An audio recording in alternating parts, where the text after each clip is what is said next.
Hello ladies and gentlemen, welcome to another episode of Let's Play Warframe. I'm your host with the most, as always, Francois878, and today we are taking a look at the Arca Titron, the brand new Corpus hammer, introduced in update 21.7. We're going to do some introductory factoids. I'm going to show you a build, and we're going to talk about that build, and then we're going to give some final thoughts. So this weapon is available from the marketplace. No clan research on this weapon.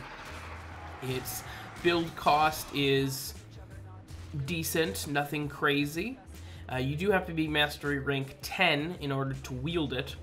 But the base stats for this weapon are quite impressive. It actually has the highest base damage of any melee weapon in the game at 180. Primarily in impact, but it also does deal a bit of slash as well, which is great for fleshier enemies. However, it does also have one of the slowest attack speeds in the game, the lowest attack speed of any hammer at 0.733. So very, very slow attack speed. 24% crit chance, 2.0 crit multiplier, 38% status chance, which is amazing. So this weapon, like the other Arca weapons, great for status, great for crit, but also, like the other Arca weapons, it has a special feature that makes it unique. It has a slam capacitor. Basically, every time you land a kill with this weapon, you get a charge. I call them slam charge, but that sounds silly, so you can call them whatever the hell you want. But basically, once you have at least one slam charge, every time you use a slam attack after that, it will increase that damage by 100% per stack. And there's a maximum of 10 stacks that you can acquire.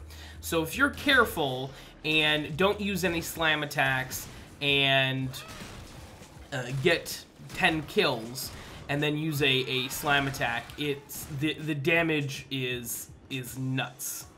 It's an absolutely, it's a really interesting weapon, and it kind of makes you think about what combos you're using and how far into the combos you want to use, especially depending on the different stances and whatnot that you can use.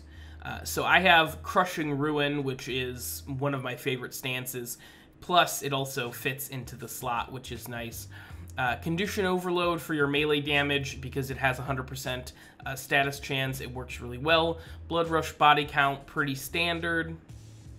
I've got Berserker on as well for the attack speed. And then for the final 4 slots, I have one 90% elemental mod and 3 60% elemental damage, 60% status chance mods, because you only need 3 in order to get to 100% status chance with this weapon. However, I'd like to make an addendum to these builds. I think that instead of a 90% elemental damage mod, throwing on primed Fury or Fury would be a better choice. This weapon is very slow. It's very, very slow. And you can't properly take advantage of the status procs or condition overload, really, for that matter. So primed Fury, or even if you have a Riven mod with attack speed on it, I think that those honestly would be a better choice, allowing you to attack more frequently and make sure that you're steadily hitting those status procs. Now, obviously, as you can see here, I'm fighting level 40 enemies, no problem, just slicing through them with ease. So really, it's probably doesn't really become an issue until you're fighting, you know, multiple hours into a survival or a defense. But that's just my take on it, my opinion. After I I thought about it and sat down. I was like, yeah, I'm not as happy with this build as I originally thought I was. And that's okay. Everybody can change their mind. You guys can play this weapon however the hell you want to. I love the slam capacitor feature. I think it's interesting and it fits the weapon really well, and it just works. It just works. The weapon, like I said, other than the weapon being a little slow for my taste in particular, it's a solid hammer. And I'm used to high attack speed weapons. So as far as melee weapons are concerned, so that's probably why it felt a little sluggish to me, having sat down and watched this footage back. But please let me know what you guys think of the Arca Titron in the comment section down below. It's not a hard it's not a hard name.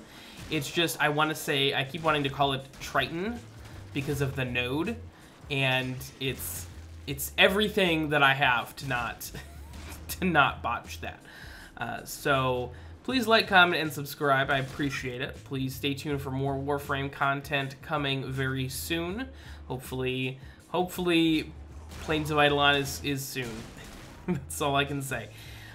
But until next time, folks, I've been your host with the most, as always, Francois878, signing off.